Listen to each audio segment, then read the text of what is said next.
Je suis allé à New York. I went to New York ou I've been to New York. Je me trompe toujours.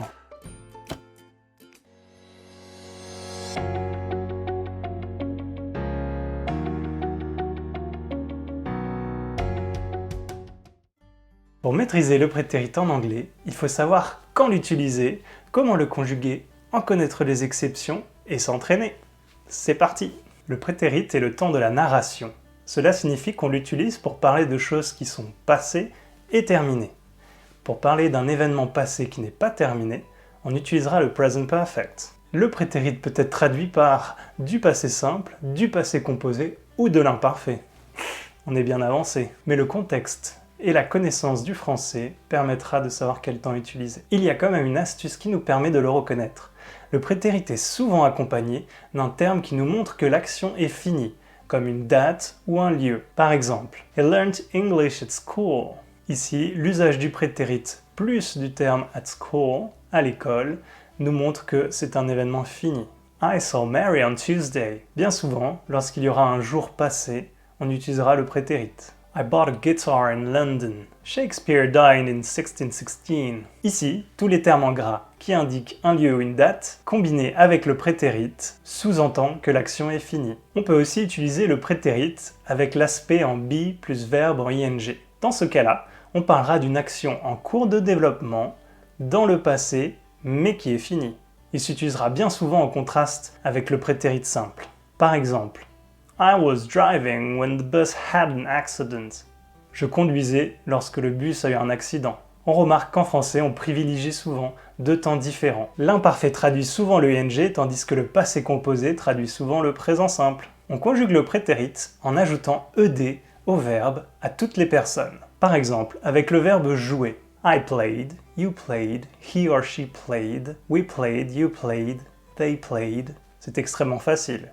Malheureusement, ça ne se limite pas là, car il y a plus de 200 verbes irréguliers. Un verbe irrégulier, c'est un verbe qui ne se conjugue pas comme les autres. Dans le cas du prétérit, ce sera donc un verbe qui ne se conjuguera pas avec ed. La bonne nouvelle, peu importe la personne, un verbe irrégulier se conjuguera toujours de la même façon au prétérit. Par exemple, le verbe manger. I ate, you ate, he or she ate, we ate, you ate, they ate. Lorsque l'on connaît la conjugaison, c'est très facile. Puisqu'ils n'ont qu'une seule conjugaison au prétérit et au participe passé, on a l'habitude de classer les verbes irréguliers dans un tableau à 4 colonnes comme suit, avec le français, l'infinitif, le prétérit et le participe passé. J'ai l'habitude de donner à mes élèves une liste de 80 verbes irréguliers que je juge essentiels pour parler couramment l'anglais. Je vous en mets 10 dans cette vidéo et vous trouverez les 70 autres dans d'autres vidéos d'entraînement. Voici les verbes. Si vous souhaitez apprendre ces verbes, mettez un instant la vidéo en pause et prenez le temps de les écrire. Cela vous permettra aussi de faire l'exercice à la fin de cette vidéo. Il existe une exception de conjugaison. Le verbe être a 2 conjugaisons au lieu d'une seule. I was, he and she was. Pour les autres personnes, you were, we were, they were. À présent, entraînons-nous. Identifiez les phrases qui seront conjuguées au prétérit ou celles qui seront conjuguées au prétérit combinées à l'aspect en be plus verbe en ing. Je conduisais sur la ligne de droite. Elle est venue pour son anniversaire. Il n'écoutait pas les consignes. Sandra parlait sans arrêt. Mes parents sont allés au Canada l'été dernier. Si besoin, mettez la vidéo en pause pour compléter l'exercice. À présent, la correction est expliquée. Pour les phrases « Je conduisais sur la ligne de droite »,« Il n'écoutait pas les consignes » et « Sandra parlait sans arrêt », on conjuguera avec le prétérit combiné avec l'aspect en be plus verbe en ing. On décrit une action qui se déroule dans le passé. Pour les phrases « Elle est venue à mon anniversaire » et « Mes parents sont allés au Canada l'été dernier », on conjuguera au prétérit simple. L'action est finie, on le remarque grâce aux événements passés mentionnés. Son anniversaire, l'été dernier. À présent, à l'aide du cours et du tableau des 10 verbes irréguliers que je vous ai donnés plus tôt, conjuguez les phrases suivantes au prétérit. Go. I to the supermarket last Saturday. Want. She wants to drive. Do. The children their homework on Wednesday. Talk. Sam to the postman yesterday.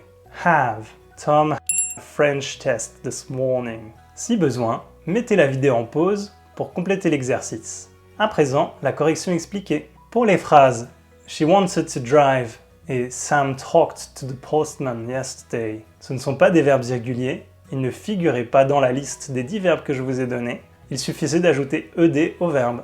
Pour les autres phrases, il fallait aller chercher la conjugaison dans le tableau des verbes que je vous ai donnés. I went to the supermarket last Saturday. The children did their homework on Wednesday. Tom had a French test this morning. Je vous invite à continuer à vous entraîner et à apprendre davantage de verbes irréguliers avec une autre vidéo. Si vous maîtrisez déjà la conjugaison, peut-être avez-vous besoin de revoir la prononciation du ed. J'ai justement une vidéo qui l'explique. Enfin, si vous appréciez mes vidéos, abonnez-vous, mettez un like, n'hésitez pas à poser vos questions sur le chat. Tout cela m'encourage à ajouter plus de contenu. À bientôt!